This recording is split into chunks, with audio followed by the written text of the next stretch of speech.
Welcome to another episode of All Things Entrepreneur. It is your boy Errol J. Allen with my lovely co-host Jessica Myers. How you doing today? Oh, I stay living the dream. Good. And today we have a wonderful, wonderful guest. Guys, I ain't gonna lie, the resume is stupid. I mean that respectfully. Like, it's crazy. Been in the entertainment space for the past 2 decades, has worked as a choreographer, creative director, worked with some of the biggest names that you can think of to date. I'm talking about Beyonce, Missy Elliot, Usher. Really, you could have stopped at Beyonce, but we're going to keep going. Like Sierra, and not even just in the entertainment space like that. Also worked with Black Panther, Marvel Studios, Lionsgate. I mean, like I said, the resume is stupid. But without further ado, let's say hello to Miss Diddi Emah. How you doing today? I'm doing good. Hi. Hello. Thanks for having me. Yes. So super dope. I mean, the resume speaks for itself. Oh, and the CEO of the Glow Firm. Oh, my apologies. Oh, yes. CEO of the Glow Firm. I did do that. As well. Yeah. So let's just open up. How do you get from all this, and what's the humble beginnings looking like? How did this all transpire to be? I'm from Nigeria originally. Okay. Came as an immigrant in '91. Mm-hmm. People, please don't count. Don't use your mind to be counting my age. You're from Lagos? That's not your business. I'm from Oyáy Bag state, so I'm South Nigerian. Okay. Mm-hmm. So we're kind of by the water. Okay. So came to this country in '91, landed smack dead in Atlanta, and grew up here. So I call myself Niger Peach. I'm like peach flavored. I might not be born here, but I was raised here, but still in a very African household. So initially I was supposed to be a doctor. You know, my whole family is medicine. Very traditional. So I was supposed to be like a doctor or a nurse, but in their eyes I was a bad child because I did not want any of that. I naturally had this gift of dancing. My mother was a dancer, so I always wanted to be like her. And so I joined her, or she put me in her African dance group in '93, and we performed for like Jimmy Carter. We performed for Bush. We did weddings. We did all kinds of things, and I just grew this love for performing, mostly because of the money. People would just, at Nigerians we spray money. We call it spraying money. I love it. So I would be like, money is falling from the sky. Oh my God, So I just always put my heart in dancing. And long story short, I ended up going to a performing arts high school. Which one? The Cap School of the Arts. Oh, nice. Because I went to North Atlanta, so it was a period. Yeah, so you understand the life. Yeah. It was a tiny school though. We had 300 kids in the entire school, from 8th grade to 12th grade. And my mom sent me there because I excelled in academics. So she wanted me to go to a magnet school, but this one happened to be a performing arts school. And I remember kicking and screaming when I went because I wanted to go to HBCU as a college. So I wanted to go to a high school that would prepare me for an HBCU, something with a marching band.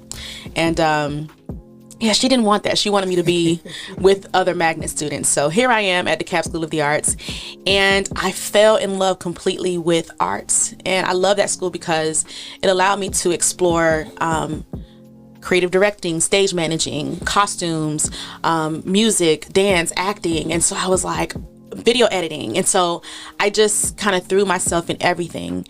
And, fast forward to today, I've used all of it. But yeah, so my agent found me at that high school in the 10th grade. Wow. And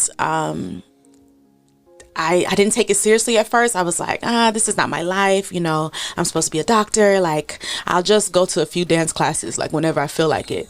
And so I did. And I started catching on and kind of like liking this idea of like getting better. You know what I mean? Like seeing yourself improve. The will to win. Yeah. Absolutely. And so, she was a smart lady because she pulled all of us together. So I came up, there's a choreographer named Sean Bankhead. He's like major. And he and I came up together, another choreographer named Jaquel Knights, who ended up choreographing for Beyonce. Sean does, we did Fifth Harmony together. He does Cardi B. Incredible artist himself. But we all came up together. And so for me, coming up with them, I don't know. I didn't see myself living their life. I always thought I was going to stop. Wow. But yeah, so here I am today. Because it's interesting because it's like your parents continue to cultivate, even though they wanted you to go in the medical field, they were cultivating your talent. Yeah, my mother she really had no idea what was going on. And so when I decided, when I told them that I wanted to be in the arts, everybody was like, eh? How? I'm like, how? Like, how did we get here? How did we get here? They probably was like, with what money? Well, how? See, I had Caribbean parents, so that I was supposed to be an engineer. Now I'm invested in real estate. Period. So, yeah, but let's talk about that. Was the family like outgoing, supportive when you did say, I want to do this instead of when you had that conversation saying, you know what, doctor is not for me, I want to be a dancer? How did it? I think that they thought it was a phase. So, and I didn't make that decision initially like straight out of high school. I went to college. I went to Georgia State University, but I wanted to go for accounting. So I just always had like this business mindset. And so I went to the School of Business and period. I went to Georgia State too. Oh, period. They were not having it. They were like, excuse me, you need to change to a biology major right now. And I was like, oh my God, I just asked for an override. Like I have 19 hours. Like, not right now, and they were like, no, right now. So I switched over. I did not do well at 19 hours taking biology courses because I had to fill my schedule to meet the 19 hours that the school had just approved me for. And so at that point I had an opportunity to go on tour with Ludacris and the Black Eyed Peas at the time. And I left. So I guess I classify as a dropout. Well, no, as he likes to so eloquently. Retired from school. Yes. I love that. Yes. Retired from school. We don't drop out. We retire from school. We don't quit jobs. We was invited to leave. I'm into this. This is a great conversation. I belong here. Yes, I retired from school spring of 2009. I was up out of there. And then you went on tour with Ludacris in 2013? Or? No, 2009. 2009, okay. 2009. So did they come around then, like after they saw the success? Or after they saw that? I don't know if they would consider that success, being Nigerian parents. It was, you know what? My mom, even though she may not have liked the fact that I left, she still came to the shows. She still supported me. Yeah. It wasn't until I moved to LA and that's when she knew it was serious. Like, you would leave me. Yeah, I'm out of here. So I moved to LA and, of course, a lot of the family tried to talk me out of it. Like, don't leave your mom. She's a single mom. Like, her whole world revolves around you. And although I respected her and I loved her for her sacrifice, this is what you did it for. I needed to get to a place that appreciated my talent and wanted to pay me compatible rates. Compatible, right? Comparable. Competitive. There it is. Competitive rates. So that's what I was looking for. So you left Atlanta because they wasn't valuing you or paying you what you believe you earned at that point in time? Absolutely. Okay. And I wanted more opportunities. At that time, Atlanta was growing in, we were always good in music. We were growing in the film scene, but we weren't there yet. Okay. So in 2014, I moved to LA. 2014. All right. How long were you there for? 2 years. I was there for 2 years. I was never there though. I was there, and then as soon as I got there, I booked a tour, and I was gone. Literally, it was a spot date tour, but I was literally gone every weekend out of the country. So people really didn't know where I lived, which was great. It worked to my advantage because I would get calls from Atlanta and LA for jobs, and I would just pop in wherever I was getting a check. Yeah, I needed all the coins. I want all of them. Okay, so you ain't gotta give specifics exacts, but like when you was starting off, what was you earning per show? What was that? Was there a negotiation like I get paid X amount of time continuously? Like, how did that look structuring the deals? And did you represent yourself or did you have legal help? Great question. Okay, so I had an agent from 2005 until I fired my agency in 2012. So 7 years, okay. So I learned a lot from them. And then I've represented myself ever since, which is why I started the Glow Firm. But so back then as a dancer, your rehearsal rates were $250 per day. So for 8 hours of rehearsal, you got $250, which, you know, at 20, that was great. Like making $10,000 my first month on tour was like, oh, we lit. We lit. Oh, we lit. Who said I wasn't gonna make it? Which one of y'all? You know, so yeah, but I was like, oh, this is great. So, you know, for a tour, you would get something that's like a weekly rate. At that time, I think our weekly rate was like $1,400 a week, but we did live shows. We did like TV shows, and so that's when I started getting TV money. And that hit different. Ooh, baby. You would do a show and your check was $1,800 and you were only there for 2 hours. You know what I mean? Like, it was like, oh, this is nice. So that's how I started accumulating more money, because we would do, you know, the Jay Leno show at the time and Rip the Runway, and Ludacris was hot. He just came out with How Low. And so we would literally we would be in Vegas. We would be on the tour bus to Vegas and then have 2 shows in New York and take a helicopter, you know, a helicopter ride. I think it was no. We took a jet. We took his jet to New York and then came back. Or if we had like a show in Florida, if we needed to do a show like, you know, somewhere close, we would take the helicopter. And I had never experienced that before. I think we had something in California. I had to take a helicopter to Vegas or something like that.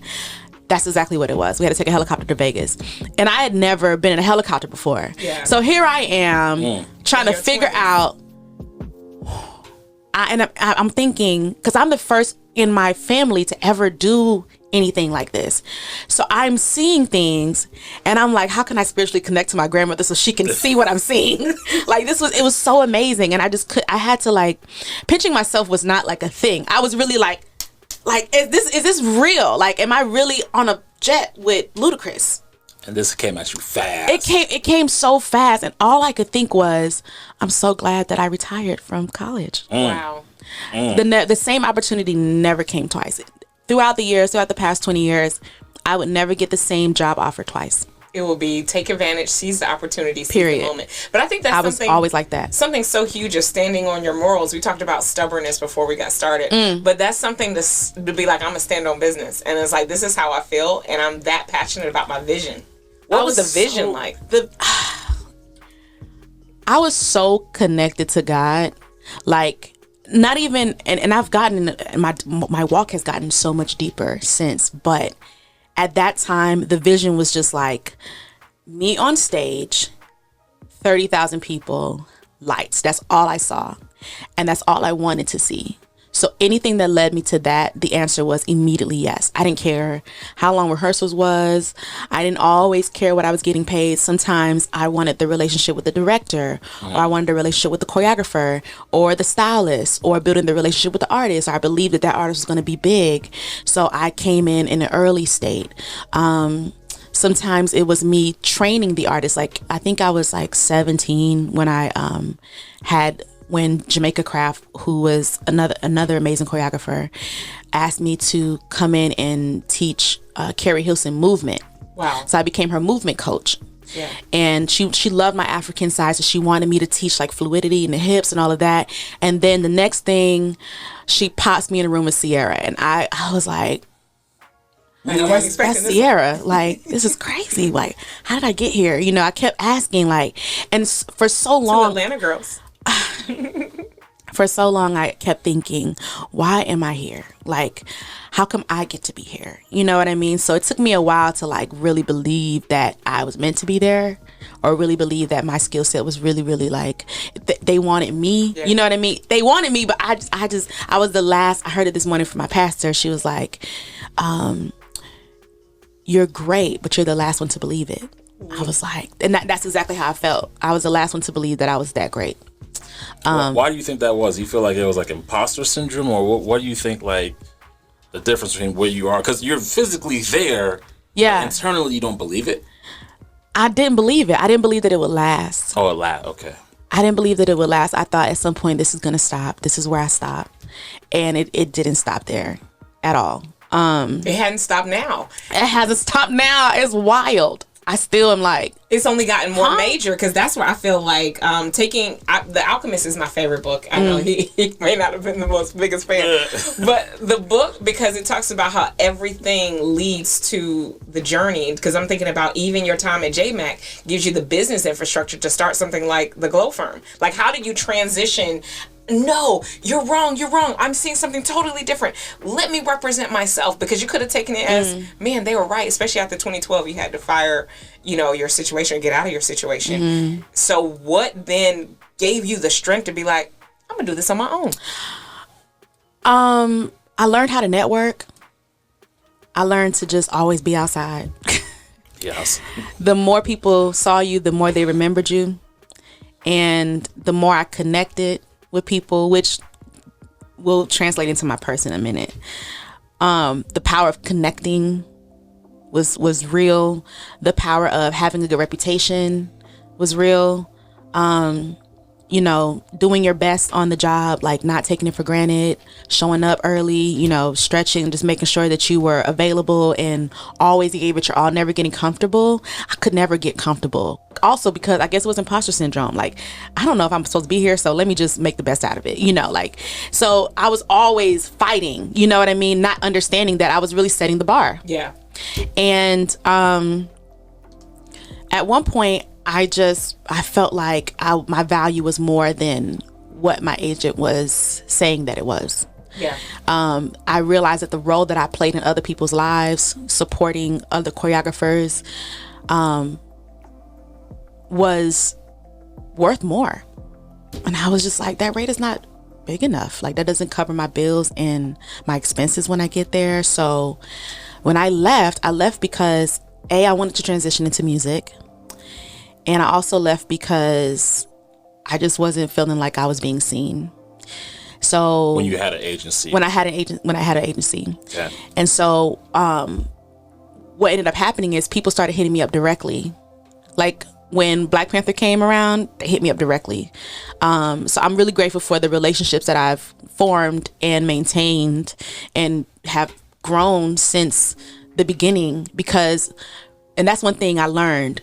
Where you meet people, that's not where they're going to end up. So you got to be nice. And you don't know who you're talking to. So you need to, be nice. Has that come around to show you something? Ooh, in the name of the Lord. In the name of the Lord. Absolutely. People that were assistants then are directors now, things like that. So it's no, you need to be courteous, and you never know what somebody's day is. Even if they weren't nice to you, that doesn't mean that you have to return the same energy. So I had to learn how to really take up space in a room and still be I'm an elephant in the room, but I need to be quiet. You know what I'm saying?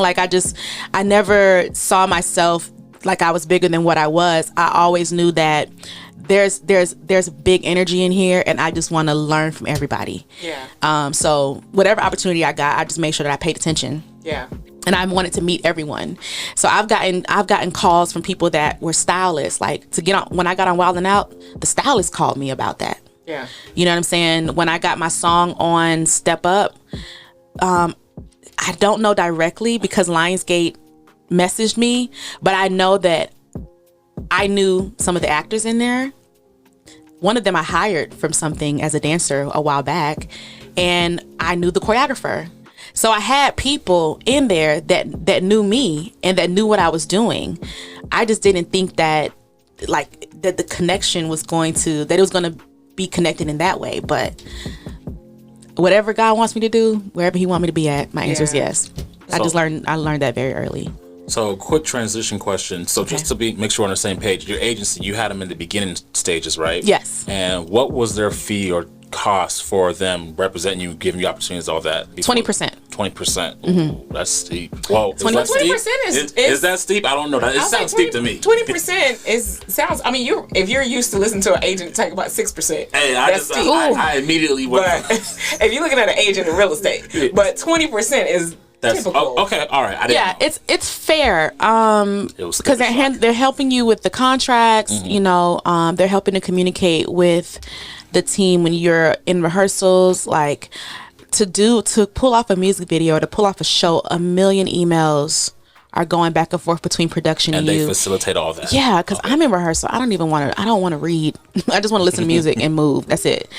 So that's part of what they do. And I think that's important to note, that if you're in the creative space, it's not that you don't tend to the business side, because I think that's where the shortfall is. If you don't tend to the business side, but you knew enough to know about the business side to know that you needed to have an agent or somebody to represent you, at least in that space, until you got to the point where you had the time to do it yourself. I was lucky enough to start that way.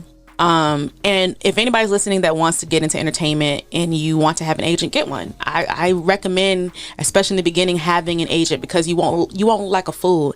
It's so many rules to this business.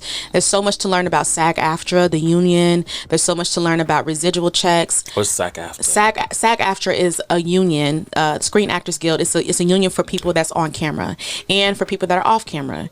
And so it sets boundaries and creates rules that allow you to be safe on set. So if there's pyro, if there's fire, there's a rule against that. There's a certain distance that you have to be away from it, and there's extra fees that you're supposed to get if you're in an environment that has pyro. But if you don't know that, you're not getting paid enough, or certain things that should be in your contract.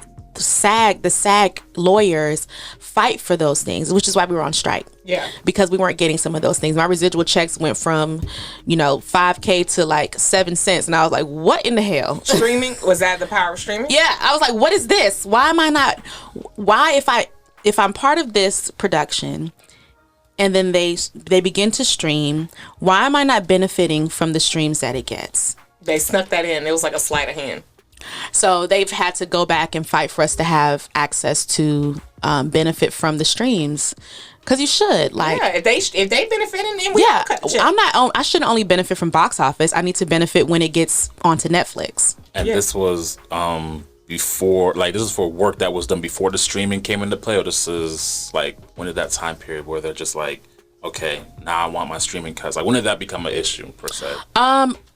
That's a good question. I feel like Netflix wasn't around when I started, right? So when Netflix came into play and when shows that I became a part of began to get on Netflix, and I noticed the difference in the payment, I'm like, oh wait, no, we need to be a part of this. You know what I mean? And so people in the industry started waking up and wanting better rights. We want rights against AI. We don't want you to just take our identity just because you think you can. We want to give you permission to do that. And we also want to give you permission that if you do have us scan, and become, you want, AI to scan us or whatever, we want to know that you're not going to scan me and then have me play a demon in a show, because I would never agree to be a demon in a show if you ask me in person. So don't make my image become a demon in anything. You know what I mean? So it's just like, I need to be able to give you permission on what you do with my likeness. But if you don't have representation and you don't learn about the business, you're going to be in all kinds of stuff that you did not give your permission. You didn't give permission for that to happen. So in a sense, your agent does protect you, but you need to learn as much as you can. I don't suggest firing your agent. I don't recommend that. But I do think that if your representation does not want to grow with you and they don't see who you've become after a while, maybe you need to seek other representation. And if you can't find what you're looking for because you're in a certain lane, then maybe consider representing yourself. So let's dig in a little bit more into the business side of things. Okay. So a starting off creative or entertainer or choreographer, what would be some tips, knowing where you are now, that you want to impart for someone just starting off in their journeys? Have your reel. Reel? A reel. So a reel is a video resume. Okay. Everything that you do, find out where you can get it. Keep track of that. Keep track of your title and the title of what you are a part of. Keep track of your contract. When you sign that contract and you turn it in, before you hand it over to them, take a picture of the contract. Get a lawyer. If you can't keep a lawyer on retainer because it's expensive, at least have consultations with the lawyer. At least book yourself on consultations once a year. That may be $300. You can save $300 in a year to make sure you're talking to a lawyer about this past contract or how your contract should look moving forward. What lawyer specifically? Like an entertainment lawyer? Entertainment lawyer. Okay. Entertainment lawyer, especially if you want to do TV shows and things like that. Build a relationship with the entertainment lawyer that works TV shows, because you may be an entertainment lawyer and you do music. That doesn't mean that it translates to television. Yeah. So you need to know what side you're getting in on, and you know what to do, and who to trust with that. I would also suggest definitely have a resume, get some professional photos done. No, you don't have to be naked in order to be sexy. You know what I mean? Like, research the agency websites and look at the images of the talent that they represent, and then emulate that. Don't just make it up. Go look at the professionals and take a picture like a professional. You have to walk in it first before it becomes you. So go look at those pictures and get those pictures done. Like I said, video resume, that helps you a lot, putting those images up. A lot of times I've hired even for Black Panther, we looked on Instagram and invited people to do a submission. And what was you look? I mean, obviously you told us some qualifications, but what was you looking for? The people that you chose, what stood out with them that said, I want that guy to work with me or that girl to work with me? It's really, really interesting. It was the quality of movement, but it was also kind of researching and figuring out, are they teachable? Because we had to make up a dance or a style that didn't exist. We were merging different dances from different African cultures to create a futuristic African dance of the uncolonized African. So what the hell does that look like? Because we don't have that. Mm-hmm. So we needed to know that, okay, although you may be able to do African movement, are you able to dance outside of what you know? Because what we create, we don't have 5 months to get it together. We have less than a week for this rehearsal, and then we're on set. You know, so are they teachable? Around time. Sometimes it is. Sometimes it's like that. It'd be like that. Like Ludacris's tour, I think we had 1 week to learn his 1 hour. No, he had a 30-minute set on that tour. But I think we had like 12 songs to do, and we had 1 week to learn it, do our fitting, and ship out. So sometimes you don't have a lot of times. Award shows are the same things. You may have 3 days to have an award show performance done, and you're on stage. So what do you feel has been like the most significant habit that has helped you to continue to not only get in the rooms, but stay in the rooms? Conditioning, staying in the gym. I mean, I'm retired now. Let me not say retired because people still call me, but I don't dance as much. But staying in the gym was what helped me, because you have to condition. You need to be able to keep that stamina going. You know what I mean? And also centering yourself. Like, you need to learn how to not just meditate, but like carve out time to connect with God, because the industry can be very dark. And if you're not careful, your spirit is going to be compromised. So you really need to stay connected to source. And, you know, so carving out time, exercising, I think were the things that helped me the most and gave me like an escape. Because sometimes there were several times when I was like, I'm done with this. I think I quit twice, actually. I quit twice. If I would have quit twice, I would never seen Beyonce. I mean, if I would have stayed gone, I wouldn't have gotten there. You know what I mean? So there's times where it gets discouraging. So you're gonna need something else to hold on to. So yeah. So and you already hinted towards it, but I think let's talk about your most favorite performance. I would presume it was being Baton Bay for Beyonce. Because Luda put her on a plane. So let's hear it. It sounds like it's some competition. What was your top 3 favorite experiences? Top 3 favorite experiences. Whoa. With like artists? Adventure with. I mean, you're seeing things you've never seen before. It's on you. I'm going to separate this.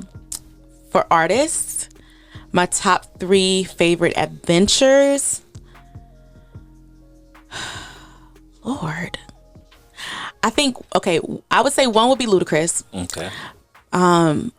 It was the jet. It was the jet. It was the jet. First of all, he was one of the nicest and most respectful artists that I've ever worked for, and he pays early. Thank God. Damn. Yeah. Okay. I didn't really work with a lot of rappers or hip hop artists. I did mostly pop artists in my career, but he was amazing. He is amazing. Still is amazing. I ended up doing Super Bowl 2019 with him. So we've been cool for 10 years. You know what I mean? So I'm really, really grateful. Or over 10 years. But I remember us landing in a helicopter and we were late. So we had to like run from the, well, not from the landing, because we got in a car that took us to the loading dock of the stage, but we literally ran on stage and started performing. Like, I was on a helicopter 10 minutes ago. You know what I mean? And we had to like get on stage, and I was just like, whoa, like I'm out of breath, but I love this stage. So I'm just gonna, so I got the stamina. I might die a little bit, but we're gonna be all right. We're gonna make it.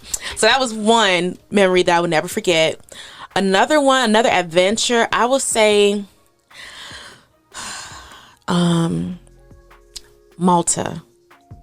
We went to Malta with the artist named Nicole Scherzinger. And what's Malta? In Italy. It's in Italy. I just want to make sure. I was like, the only way I know that is because a friend of mine is there now, and I looked it up. I was like, where is Malta? Malta. I've been to 22 countries on tour. Wow. And I didn't have to pay $1 to be there. And it's been amazing. But Malta was, I would say Malta because we had it was like an MTV show. It was like Enrique Iglesias, and it was a bunch of like international artists. And I remember that they lost our luggage. So and this was like our first time. This was only my second show with Nicole. And this was like the first big show with the whole crew. And we just came together like a family unit. Like, she literally gave us some of her clothes to wear. I was a lot more snatched at that time, so I could fit in some of her things.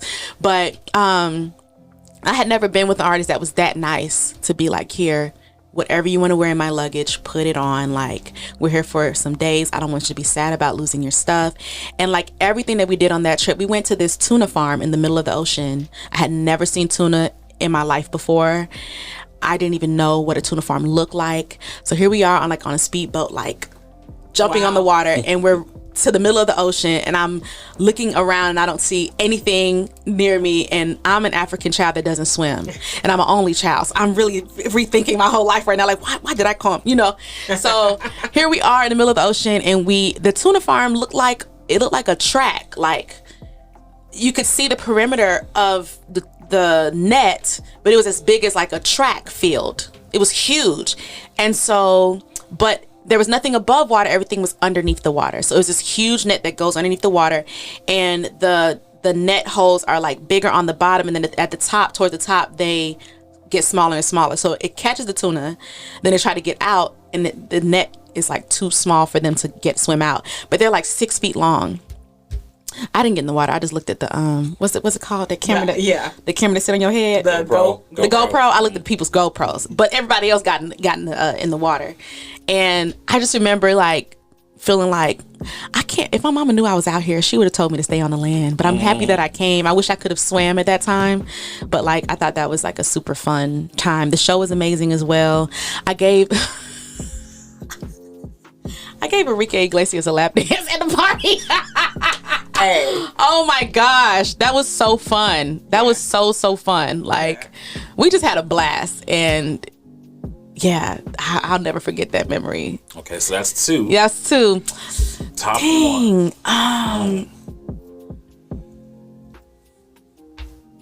I remember trying on clothes, trying on my costume at Coachella. And I remember before, because Beyonce ended up dressing me, but before she decided that she was going to dress me, Marty, her stylist, was dressing me. And we were rehearsing at this huge like movie lot, and we had these headphones in because she didn't want anybody to hear her music. So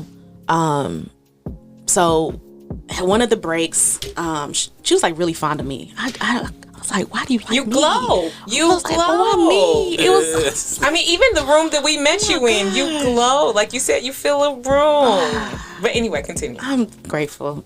I don't know. You glow. I don't know. It's such a weird thing. It's a weird thing. It's the energy. Golly. Well, but so we go into another like movie lot, and I hadn't been to this one before, so I'm like, okay, what is this? Why y'all asked me to come, And so I go into this room, and it's her and Olivier, the stylist for Balmain, and it's Marnie, her stylist. And she's having a meeting to the side with Olivier, designing her costume. And I'm like, oh my God, that's her. like, I never see her off stage. I'm like, she's snatched, so I like walk, she's like in this big sweatshirt and sweatpants. And so I walk to the stylist rack and Marty's like picking up looks and like showing it to me like, do you like this? And I was like, my ass is gonna eat that up. And she heard me and she just started cracking up, and I felt bad because I'm like, dang, I said the wrong thing. I just like, that's the first thing like hear. that's the first thing she hear. Like, why I had to cuss? I'm just like, but she was just, I don't know. She just thought I was funny. So Marty would pick up something real. else. You were real. I was trying to be quiet, but you were authentic. I guess it worked in my favor. Because it's that level of authenticity. I'm sure it's like, wait, I don't see that. I guess so. I was always very nervous around her. Like, you didn't want to sneeze. You just was like, this, I don't know. So that's that's what gravitated to when you had that real moment. It's like, oh, authenticity. I feed off that because I feel it. Because sometimes people, I mean, I'm not her, but sometimes I feel like people can shift and change even around me. And you peak that authenticity and you're like, wait, let me lean into it. That's what I want. That's the it. That's the it factor. All I knew was that outfit is not, my booty gonna eat that up. So that's all I knew. And so I just didn't want to be in the wrong thing. That's all that was in my mind. Like, not how to be my best self. It was just how not to disgrace my African mother on live television. So everything that she brought out, one of the things had like long fringes on the arm. I was like, I'm probably gonna drop the baton if I wear that. I was like, I don't mean to be negative. I just want it right. And so she must have heard that too. And she turns around, she was like, I'll just do it. And then she turns back. And I was like, dang, did I get you in trouble? I'm sorry, and she just kept laughing. I'm like, I can't be serious, like, I'm trying to get the serious bone in my body, but they just thought I was silly. So she wound up picking out an outfit for me. And so another time I get brought into another room and I see all the seamstress like hand making everybody's costume, and like I keep going and they take me into like, it was probably like maybe it was almost this size. I would say maybe like maybe double this size of a room, but it like had corners, and I think this is where they made like all her private stuff. And so they're like, try this on, and it's like encrusted, this outfit, and it's heavy. And so I put on the bottoms and they start to fit me, and I put on the top and I look down and it has like Beyonce on like the shoulders, on this like shoulder pad thing. And I start crying because I'm like, as soon as they put that top on me, the energy that I felt, first of all, I felt like money because that outfit was fleeky. But the energy that I felt in it, and it hit me. I was like, I'm in her outfit. She just put her outfit on me. And they were like trying to like hem it. And I was like, don't touch it. I don't want to mess it up. And they were like, no, she told us to fit it to you. And I was just like, and then there's a camera watching me. And I was like, oh my God, she's looking. I was like, oh my God, just keep it together. And I just tears just fell down my face. And I couldn't believe that this was happening. Because for everybody who did everything to get you over here to have a dream bigger than you could ever be, it made me cry. It was that moment encapsulated. And this is when Glow Firm is activated, correct? No. Okay. Not even then. Okay. Not yet. I didn't know what to call it. I didn't even know what it was. But what I did know, I never thought I would be on stage with her. I have been in rooms to create for her before. Like teams of choreographers to create for her. It was just a private with her main choreographer. That was the only thing. I was very quiet about some of the things that I did. That's why a lot of people now are like, well, what do you do? I just didn't broadcast anything really, especially if I was doing privates with the choreographer of the artist. That was between me, them, and my agent. That's it. Or me, them, and my manager. Nobody else needs to know that you had a private lesson with me. So I've helped create for her before, but she never knew that. And I've even referred people, and I'm really funny about my referrals because I didn't realize how powerful my referral was until her choreographer asked me of girls for her back when she was doing Lemonade, and I referred 2 girls, and literally he called them that day, and they were on a flight that night to go shoot Lemonade. And I had no idea that he was going to take it that far. I just thought he just wanted to just see them, you know, like, oh, I'm just going to look at their page. He took my word for it. He saw their page. He was like, okay, cool. Made it. He's just sent the number right over. Next thing I know, they're on a flight to work with her. So I have been, I guess, 1 degree of separation from her. And now I'm in her outfit. And at that year, I was on a fast. Like 2017, April 9th, 2017, I started a fast. Not even knowing. Had no idea. That fast was about my family, my generations, fighting generational curses. That was that fast for me internally. I had no idea that what the fast was breaking and what was breaking in. And so... And the doors that probably got open because flung open. You say you're spiritual, and you know I'm very spiritual as well, and I know that you went through spiritual battles to get to that point of victory. Real. And this happened a year into my fast. This is April 2018. I started the fast April 9th, 2017. Wow. April 2018. I'm standing in Beyonce's outfit and covered in balmain, dripping. I said, But look at what the personal work you had to do to get on the vibration to then even see and be clothed in her same outfit, like not even be touched near, but like you said, just the glow that you felt come just from putting on that outfit. But the sacrifice it took to get there. Lord have mercy. I could not take her seriously after that. When I looked her in the face, and she just act like she don't know that she's changing lives. She just move around just like, you know, like she just walking to the vending machine. But it's like you, because I call it it's when you are so up close on it. Like, have you ever been to Stone Mountain? Yes, but I've never gone up. If you've gone around, I've gone around it. How many peaks can you? Because I walk around it all the time. How many peaks can you see the actual mountain? How many peaks can I see? Yeah, how many places walking around the mountain can you actually see the mountain? I don't remember. I don't think you can. It's only two slithers where you can actually see the mountain when you're walking around it, and they call it remarkable syndrome, where you're so close to the mountain, right? You can go to Smoke Rise, you can go to 78, you can go to all these different places, and you can't help but to see the mountain. If we get high enough now, you're gonna see it. But right up on it, you can't see it. And it's called remarkable syndrome. Like when you're so up on your greatness, you don't get to experience your greatness and who you are. Wow. Like we experienced it when we met you. But like you said, you sit in it oftentimes and wonder, why am I here? But it's a reflection of who you actually are and the journey you've been. And especially the spiritual course that you're on and your mindset of greatness is exuding in everything that you do. That's really intense.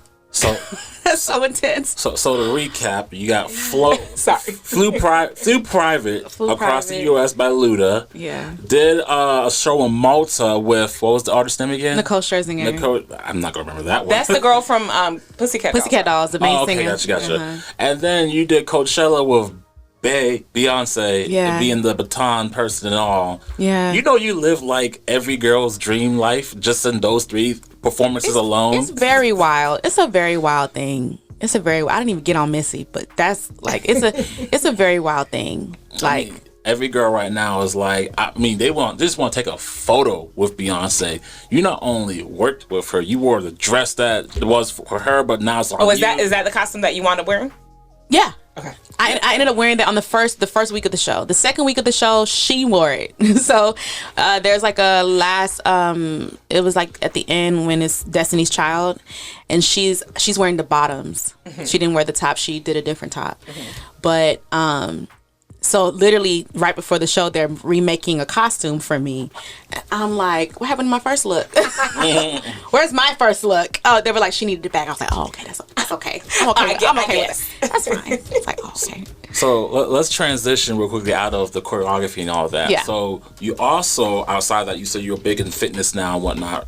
You have dance classes, right? Yeah. If I recall, Dance Fit, yeah. Dance Fit. Yeah. And you talk about it. Go. So, because you started off as a member at this gym called Rich and Fit. Rich and Fit. Yep. Yeah. So I got in a series of car accidents last year, and I got in 2 car accidents last year. And so, okay, so let me rewind a little bit, and I'll try to make this short. One of the owners of Rich and Fit, his name is Timmy.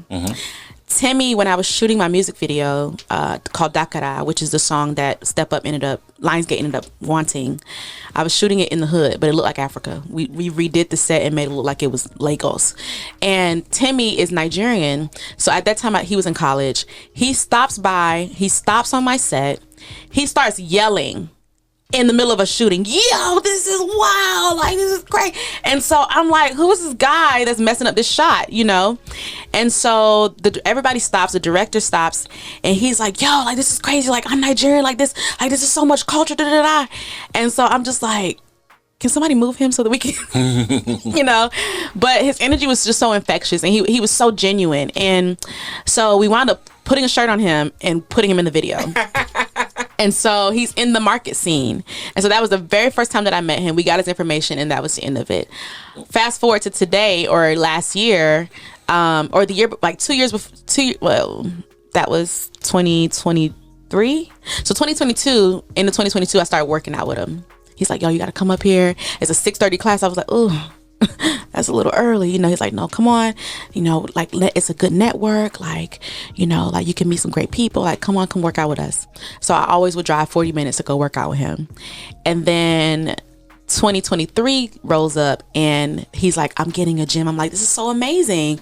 So we're working out at another gym before they sign the papers to get their gym. And that was like my first week of like consistently working out. I'm like, yeah. And then that Thursday I get in a car accident. And I'm like, okay, that was weird, but I feel okay. So I get up on Friday, and I'm going to the gym. I do a deep squat, and my back goes out. Like, my back goes out. And I can't move. I can't squat. I can't do anything. And that was it. It was a wrap. Wrap me up. I was down for like 9 months. Wow. And I watched them online, like, open the gym, and all I could do was be like, oh my God, that's great. Ugh. You know, my back was still killing me. But literally every month they called me, like twice a month, like, we just want to check in on you, like, how you feeling, da da da da. So as soon as I was cleared to go to the gym, I was in the gym. Yeah. And I haven't stopped. Yeah. And you know, like, they became like family to me. Timmy, I would always see him around. He would, you know, do videography for me, like, you know. So seeing him, I was so proud of him in his gym, and he's like, you know, like, why don't you offer a class here? And I was like, I just might. Don't play with me. So I was like, well, what would I do? And we're like, okay, no, dance fit. Let's do the dance fit class, you know, because they had like a rich and thick class. It's like an evening class, you know, that's like bottom heavy, you know, squats and a lot of that. And I was like, I'm not a physical trainer, and I don't want to be. So we just stuck with dance fit. I had some dance fit classes during COVID, and so we were kind of bringing that back. So now I'll be like pushing the virtual experience there. Okay. And those classes will help people be better with movement, dancing, and all. Better with movement. So I do a lot of coordination exercises, like drill style exercises, inverted, like donkey kicks and things like that, fire hydrants, things that I would do as a dancer to prepare or condition. I've kind of infused that into the dance fit class. So we'll come in, we'll stretch, we'll do a circuit that has you do multiple things. Because as a dancer, when you're doing like dance movement, you're not just walking. You're like walking and moving your arms. You're moving to the side and rolling your waist. You're doing 3-4 things at a time. So you have to get your coordination together. So I would do like coordination drills, and then I'll teach a dance that is beginner friendly, and then we'll be done. Okay. So yeah, but it's great energy in the class. That's what's up. I might have to check it out. It's around the corner for me, ironically. Yes, you got to pull up. Oh yeah, it'll be fun. You got to pull up. So the last thing, you are also now in the tech space. Yes. You have this product, and you actually brought one of them with you. I did. Called and hopefully I get this right, the Oyáy Bag. Almost. You almost got it. Wow. Oyáy. Oyáy. Oyáy. Oyáy. It means beautiful in Ibibio. How did this come to be? How did this product come to be? I blame Nicole Scherzinger for this. Okay. Malta. India. Okay. We had an India show, and I picked up a bag from India. Yeah, same lady. And same lady. Every time I wore that bag, I got compliments, and it was a conversation piece.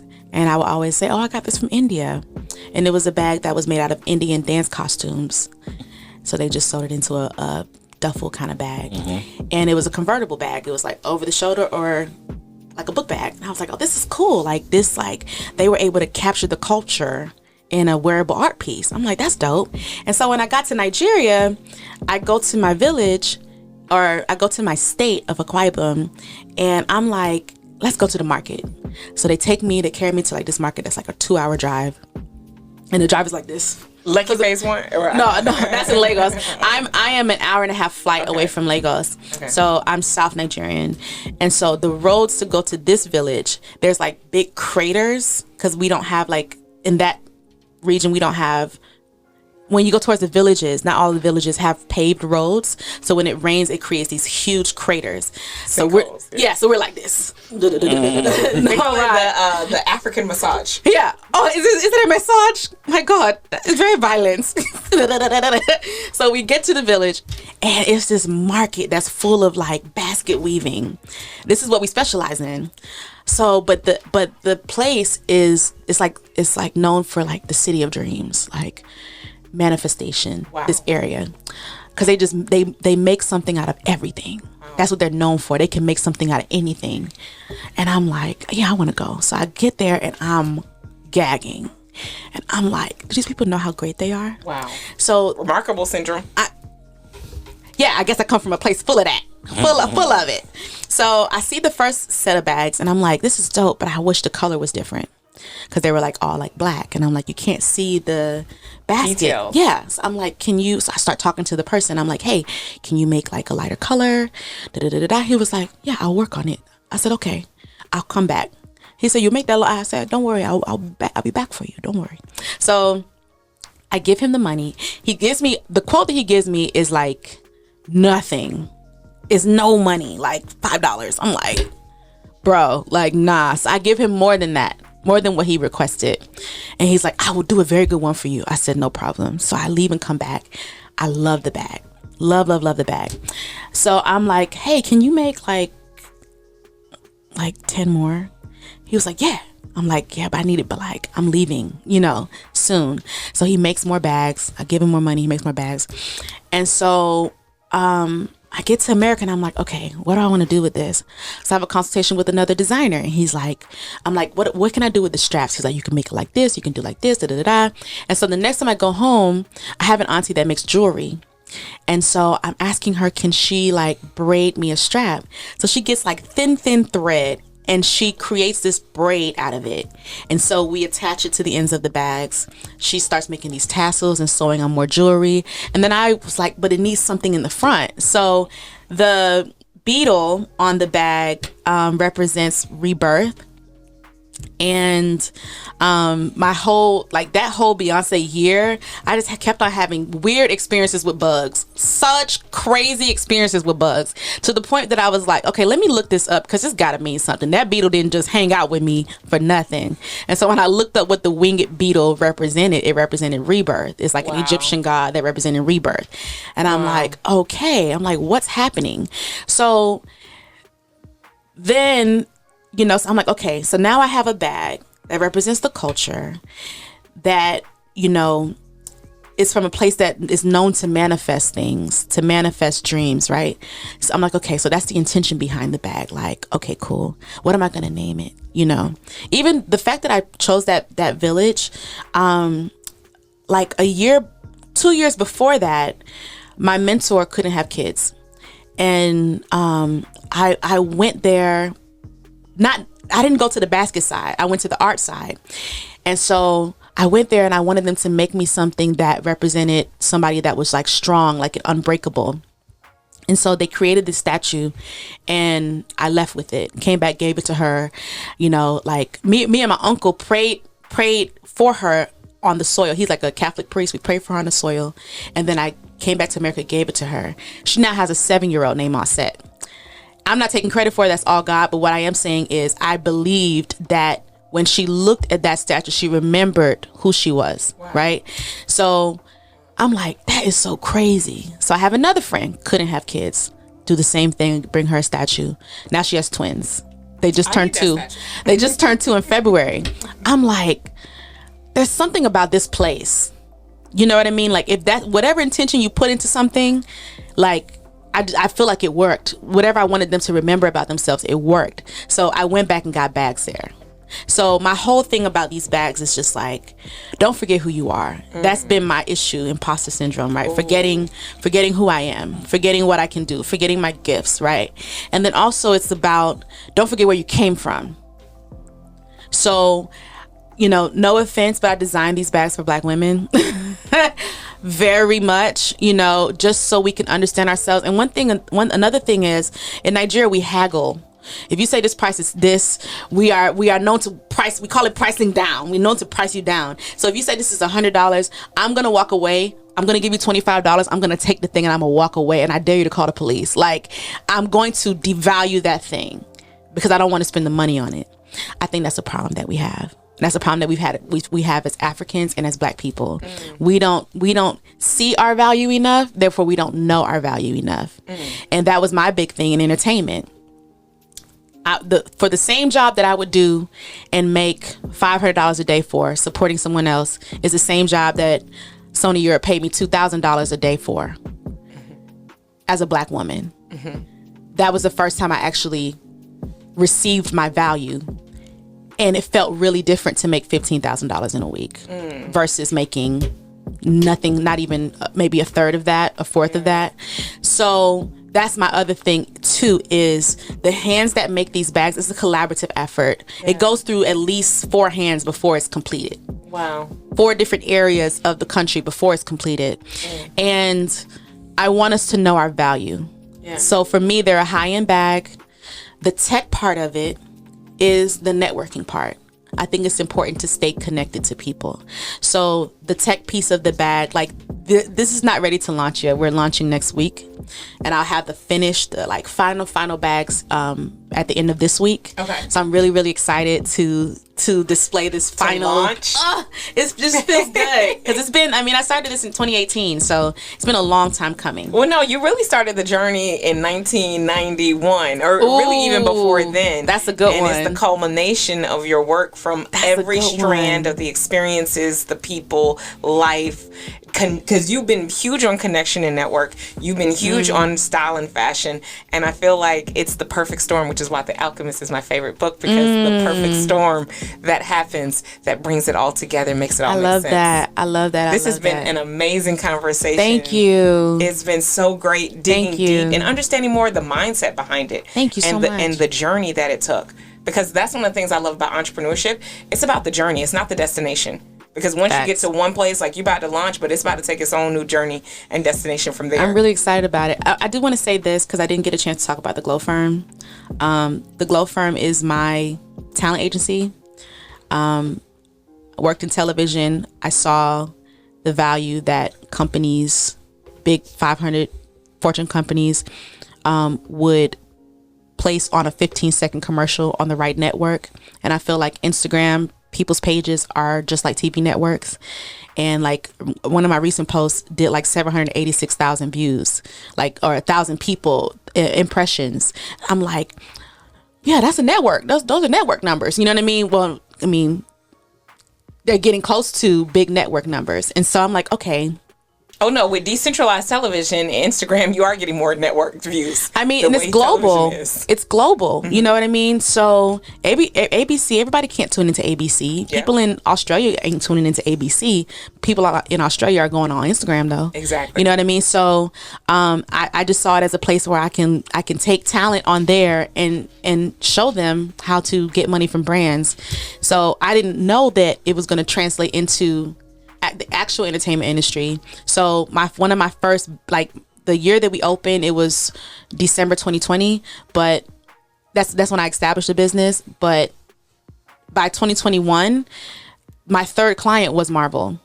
So we've kind of gone up kind of fast, but it was me making a business out of things that I was already doing. I was already referring people. Even if the opportunity wasn't for me, I wanted somebody to get it. Yeah. So just connecting people, connecting stylists with TV shows, connecting the dots, and never wanted anything out of it. Finally, I was like, okay, I'm gonna need like 20%. Like your agent before. Yeah, I'm gonna need that. Full circle. Yeah, so that's why I had that. But yeah, so how can people find you if they wanted to get the bag, if they wanted to sign your agency, or how can people tap in with what you have going on? I think the easiest place is to go to my page, and then you'll find everything else from there. So my page is Diddi Emah, DIDDIEMAH. And then the Glow Firm is on there, THOGLO Firm, THEGLO Firm. And then Oyáy Bags is also on there as well. So you'll be able to find everything in that one spot. Thank you so much for having me. This has been Thank you for coming on. I felt like I was so talkative, Lord. Okay. Oh no. like I say, guys. it's a never ending dialogue. This is great. I mean, I never get a chance to really talk about like what else I do. People are like, "Oh, do you still dance?" I'm like, behind people? Nah, they don't pay me enough. Please, but These knees can't be bought. listen, and the knees, baby. When I do a squat now, I'm like, Lord, is this what 30 something feels like? It's crazy.